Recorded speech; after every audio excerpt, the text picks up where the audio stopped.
How's it going? Axiom Verge is a Metroid-style game. Not a Metroidvania-style game, a Castlevania-style. What? Not a Metroidvania-style game. It has nothing to do with Castlevania. It's more of a Metroid game. It was released in 2015 originally for all the other platforms, but then it was re-released on 2017 for the Switch, and that's the version I played. You play as a guy named Trace.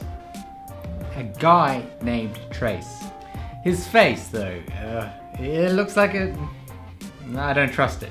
You're a scientist who suffers from an accident, a scientific accident, obviously.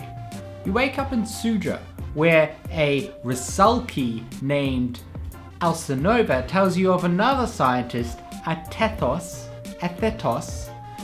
that has destroyed all the all the people of Rusalki's Sudra, and you must destroy Athetos.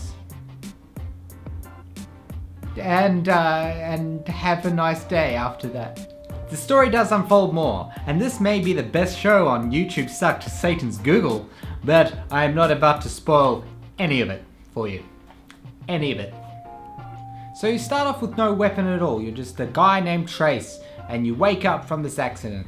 And so you have to go left, because that's the only real way you can go, and you find your first weapon, which allows you to progress until you find the next weapon.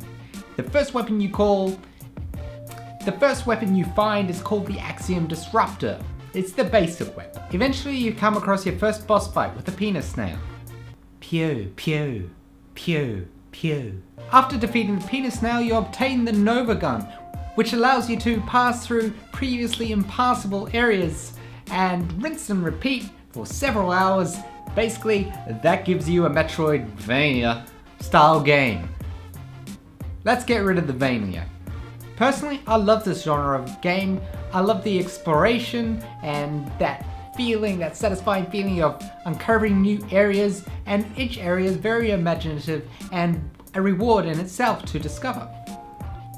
This game is just as good as any other Metroid game. The boss fights that you do encounter are quite sizable and impressive in scale. I do suggest you find a save point before heading to these boss fights because they can be quite challenging, just like trying to find a stand-up comedian that doesn't make a Trump joke. Most of the game can be summarized into a jump and shoot platformer, much like the Mega Man games. And just like the Mega Man games, some of the boss fights and enemies are susceptible to most power-ups. So you must experiment to see what kind of power-up is the boss's weakness, which allows use of all the power-ups in your disposal, and it doesn't leave any power-up unturned.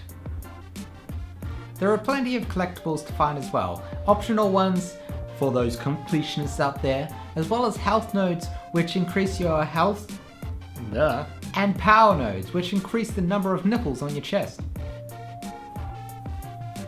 There's quite a variety of enemies that will prove problematic in your adventure, such as zombies that make the sounds of my night thoughts,